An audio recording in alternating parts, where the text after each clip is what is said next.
Okay guys, here we go with some help for homework sheet 12. And there's only 4 questions this week. Great. First question, we've got a little diagram. Okay, we're asked to find the equation of the altitude through A. So that's the line that goes through A, which is perpendicular to BC. We know the procedures for finding an altitude. First thing, we work out the gradient to the other side, which is BC. Then we're going to get the perpendicular gradient, and then we're going to use the y minus b, equals mx minus a.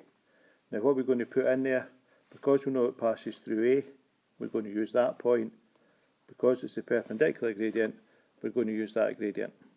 Okay, and that will give us the equation of the green line. Part B says, to that altitude, so let's draw that back in. Okay, we've got a line that goes through C, which is parallel to the y-axis. So that means the line goes straight up there. Okay, and it crosses at this point, which is H. Okay, so how are we going to find H? Well, we've worked out the altitude A, so we've got that from the first part of the question. Okay. Let me tell you that it should have been 4y minus 3x equals negative 3. So that's what you should be looking for the first part. Now, the line which is parallel to the y-axis, it goes through C. Remember, the coordinates of C were 1, negative 5. And any line which is vertical, they all have the equation x equals. Okay, so looking at our coordinate here, what does x equal? X equals 1. So the other equation is x equals 1. Now I just need to solve these two equations. Good news is I know what x is, so if I substitute that in here, then that's going to tell me what y is. And then I'm going to know my coordinates of h. For part C, we've now got a line which is parallel to the x-axis, and it passes through A. So that's this line that goes across here. Let's draw that a wee bit better. And that's the coordinates of L. Okay, so any line which is horizontal, that has the equation y equals. So looking at point A, we know it's 5, 3. So what's the equation of the light blue line there? It's y equals, and it must be equal to the y coordinate, so it's equal to 3. Okay, so the blue line is y equals 3. We're trying to find where that line intersects with side BC. So I'm going to have to work out the equation of BC. How am I going to do that?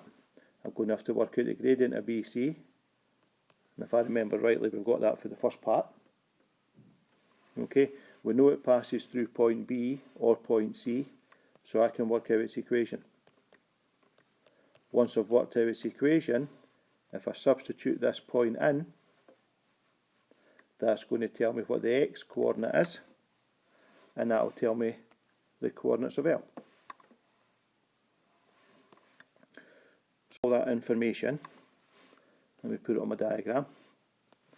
We've got L, just worked it out. We've got this point here, which is H. Okay, next thing we need to do is we need to work out the equation of LH.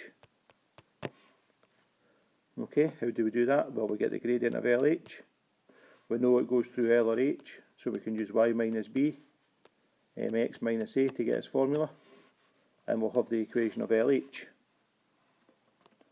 Why do we need that? Because we have to show it's the same as the perpendicular bisector of AC. How are we going to go about getting the perpendicular bisector of AC? Again, we should know the steps for a perpendicular bisector. Okay, the first one we're going to look at is the bisect, so we need the midpoint. So we need the midpoint of AC. Once we've got the midpoint of AC, we need the gradient of AC, because then we're going to get the perpendicular gradient. Once we know the perpendicular gradient, and because we know the point, the midpoint, we can use that to get y minus b equals mx minus a. Using the midpoint, using the perpendicular gradient into that formula.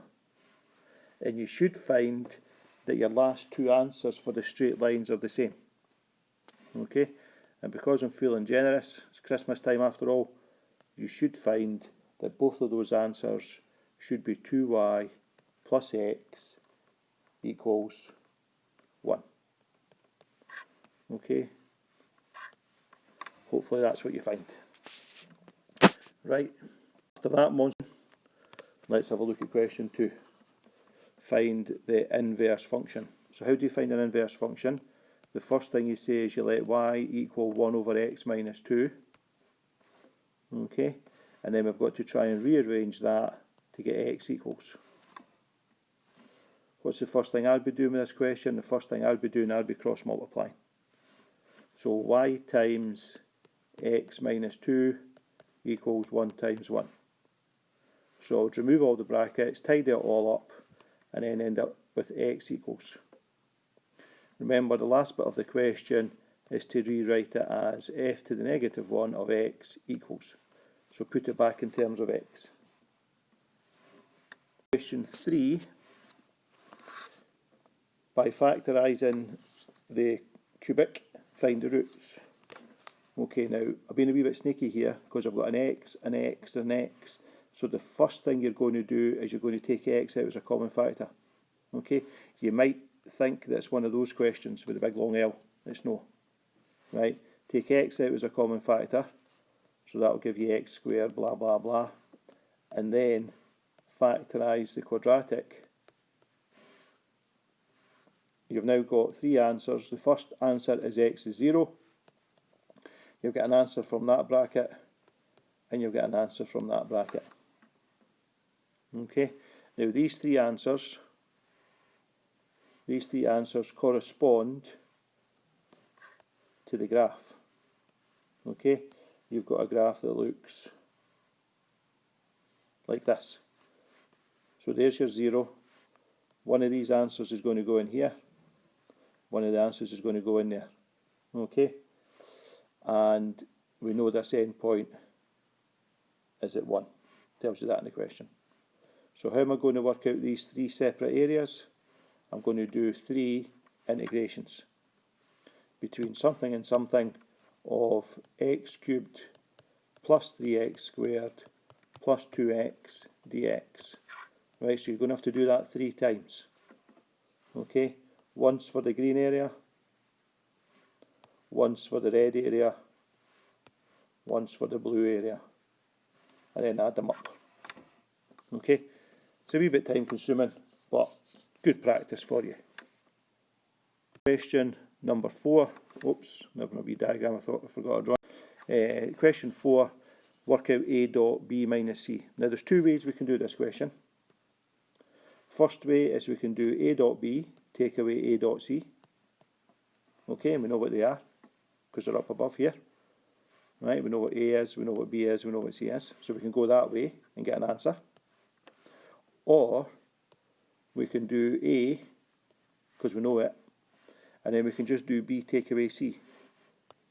So b take away c, k take away negative 1, and so on.